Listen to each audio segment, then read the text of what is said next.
Eu sou o professor Vinícius Braz, professor de Biologia da Rede Estadual de Ensino. Estou aqui em mais uma semana para darmos início às aulas de Biologia com foco no Enem.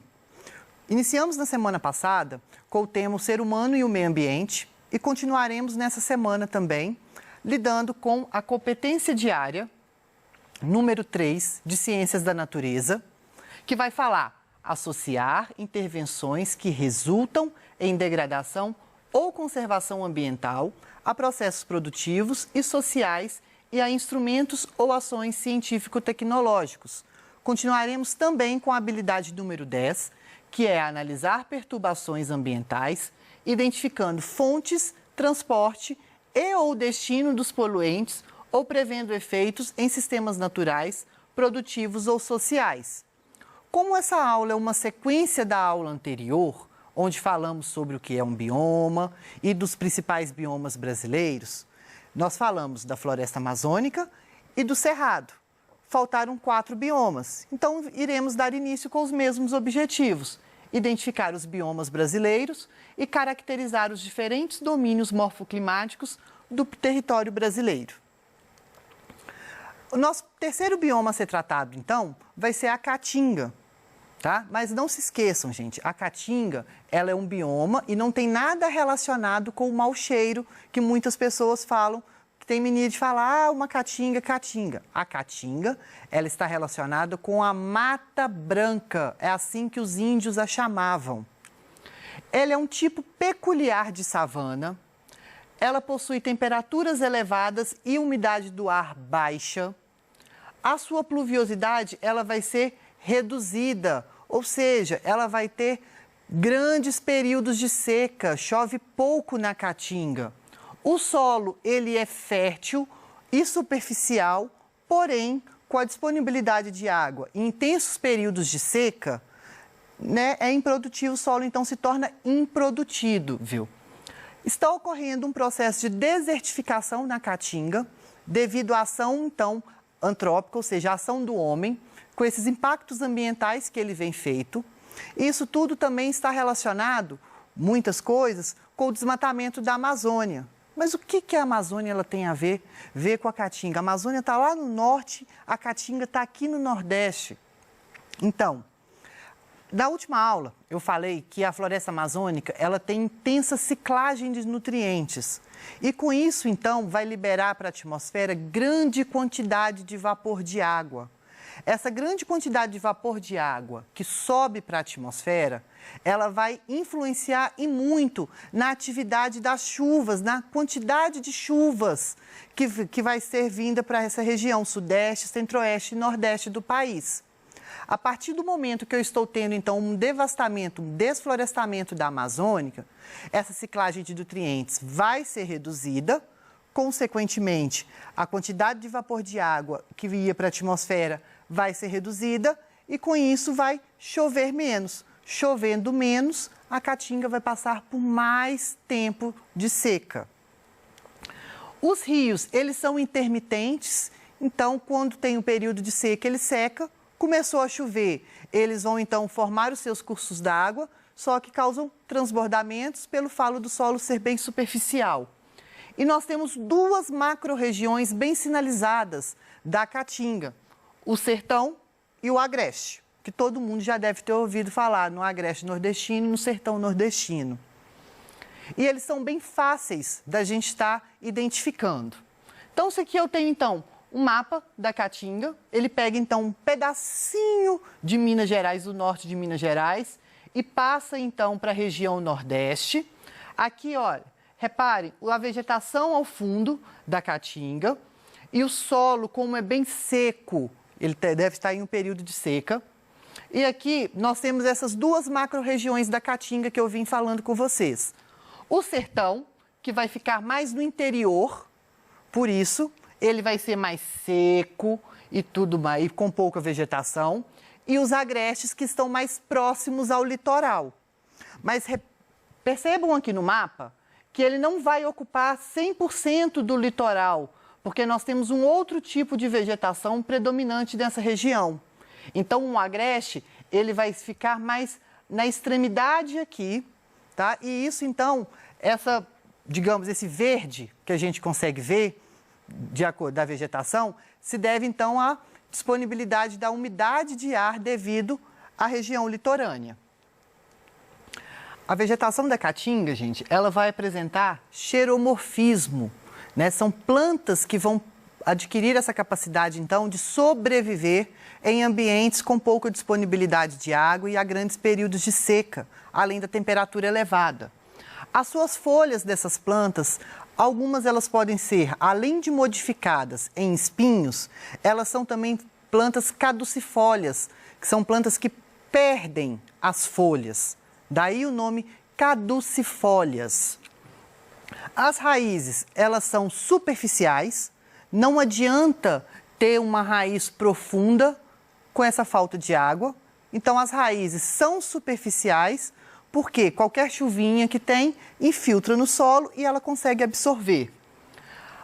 Espécie típica da caatinga, nós temos então xique-xique e mandacaru, que são dois cactos, tipos de cactos, né? Onde nós temos aqui, olha, adaptações que vão permitir que elas vivem nesse ambiente, folhas modificadas em espinhos, armazenamento de água em seu interior, além de outras estratégias em seu metabolismo que vai permitir que ela não tenha perda de água. A fauna bem características, nós temos a asa branca, da famosa música Asa Branca, que vai ser essa espécie aqui, é uma ave, o sapo cururu, a cutia e o preá. Então, vejam que as espécies da caatinga são espécies bem conhecidas e famosas. Nosso quarto bioma é a Mata Atlântica. A Mata Atlântica, gente, ela vai ser um conjunto de formações florestais. Nós temos, então, grande atividade e grande presença de uma floresta pluvial tropical na Mata Atlântica e ela também é uma floresta litorânea, ela vai ocupar o nosso litoral brasileiro.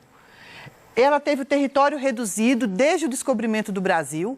Hoje nós temos apenas cerca de 7% da cobertura original da Mata Atlântica, o que restou, devido então à extração, porque vamos voltar lá na história. Os portugueses eles não chegaram através do litoral? Com isso, então, eles veem aquela floresta linda, maravilhosa, com espécie típica da Mata Atlântica, o pau-brasil. Então, a extração do pau-brasil, que foi, se eu não me engano, o primeiro ciclo econômico que teve, fez com que, então, teve o desmatamento.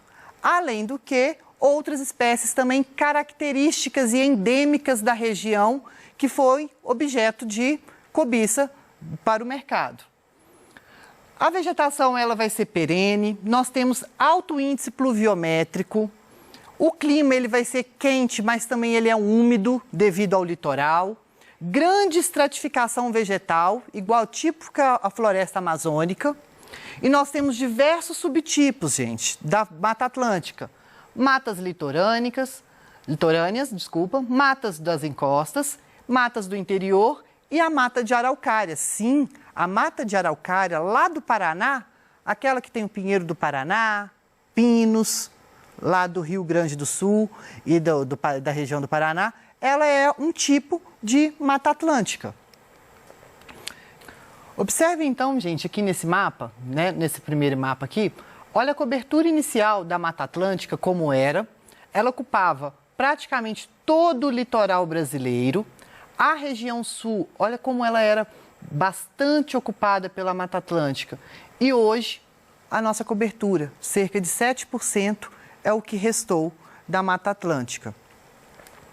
Nós temos aqui, então, as espécies que compõem a Mata Atlântica. Reparem, olha a floresta fechada como ela é, uma floresta bastante densa, mas ao mesmo tempo ela é bem úmida, devido, então, à sua localização do litoral. E as espécies, olha o mico-leão dourado, uma espécie ameaçada em extinção e típica da região. Nós temos grande biodiversidade na Mata Atlântica, tá? Além de que também nós temos grande endemismo, espécies que nós só encontramos lá. A fauna, nós temos então o mico-leão dourado, como eu já disse, como a gente viu na outra lâmina, o muriqui, o papagaio da cara roxa, que é esse daqui, que são também espécies ameaçadas em extinção. e da flora atípica, né? O típico pau-brasil, que foi o objeto de cobiça dos portugueses quando eles chegaram aqui, que é uma espécie em extinção, e plantas epífitas, que são orquídeas e bromélias.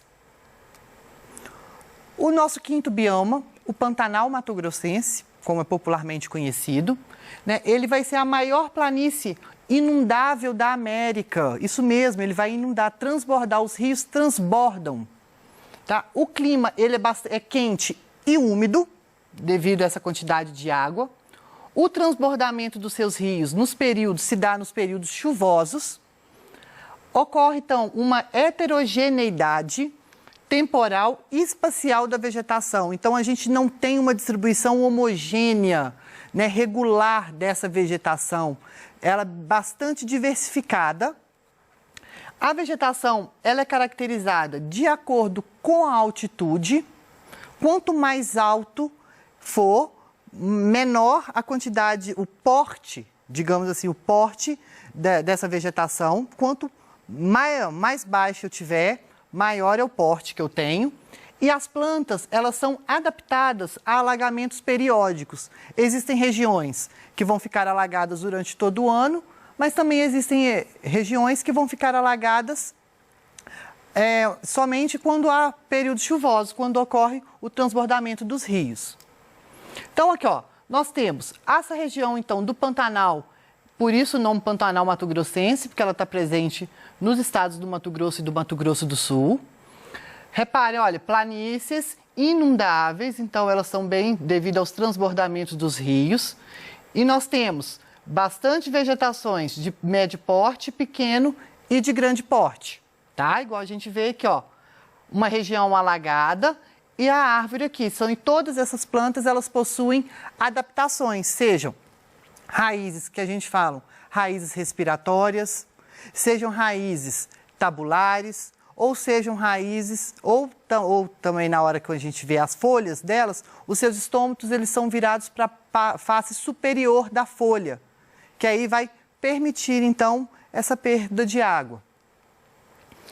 As cordilheiras, elas são constituídas por matas baixas e cerrado, como eu disse, e as áreas mais baixas, elas possuem vegetações aquáticas e gramíneas, com manchas de matas baixas, cerrados e palmeiras.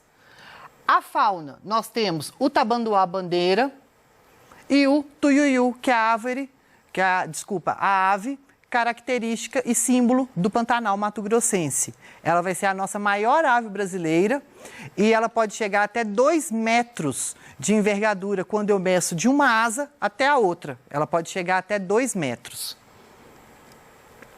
Os pampas, o nosso último bioma, ou também como ele é conhecido, como Campos Sulinos, né? Ele tem uma vegetação herbácea, a sua pluviosidade não é elevada e ele vai ser um bioma de baixas temperaturas. E ele é um bioma que está sujeito também, gente, à erosão e à desertificação, devido à atividade agropecuária, devido ao pasto do gado. Então, isso vai fazer com que esse bioma ele sofra esse processo de erosão e devido às mudanças climáticas e aos impactos ambientais que o mundo vem sofrendo, ela pode sofrer até uma desertificação. Então, ó, ele está bem, ó, daí o nome Campos Sulinos, porque ele vai ficar somente na região sul, praticamente no estado do Rio Grande do Sul. Reparem que nós temos regiões, então, aqui, ó, um pouco alagadas, mas sempre com uma vegetação mais rasteira, com árvores, com herbáceas e árvores de médio porte, tá? E uma ou outra árvore de grande porte. Isso, então, que vai caracterizar os pampas ou campos sulinos. Vamos fazer mais uma questão do Enem, então, para a gente ficar craque nessa matéria? Dentre outras características, uma determinada vegetação apresenta folhas durante 3 a 4 meses ao ano, com limbo reduzido, mecanismo rápido de abertura e fechamento dos estômatos e caule suculento. Essas são algumas características adaptativas das plantas ao bioma onde se encontram. Que fator ambiental é o responsável pela ocorrência dessas características adaptativas? A. Escassez de nutrientes do solo. B. Estratificação da vegetação. C. Elevada insolação. D. Baixo pH do solo.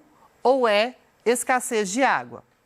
Então, gente, essa questão, ela está falando claramente de qual bioma? Caatinga, né? Ó, determinada vegetação, ela apresenta folhas durante 3 a 4 meses.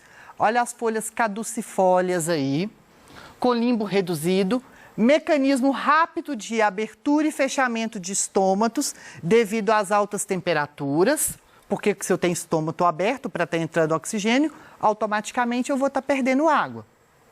E caule suculento. Então, se o caule ele é suculento, ele vai o quê? Armazenar água. Então, ó, todas as características descritas, elas têm o objetivo de evitar a perda de água. Folhas durante poucos meses do ano, limbo, que a área da folha ela é reduzida, faz com que a planta tenha uma menor superfície para a transpiração. Rápida abertura de fechamento e fechamento dos estômatos, evita a perda de água, e o caule suculento indica que a planta ela possui um sistema de armazenamento interno de água. Então, a alternativa correta vai ser a letra E. Tudo isso é uma estratégia para que vai devido à escassez de água. Espero que tenham gostado. Fiquem com Deus. Até a próxima aula.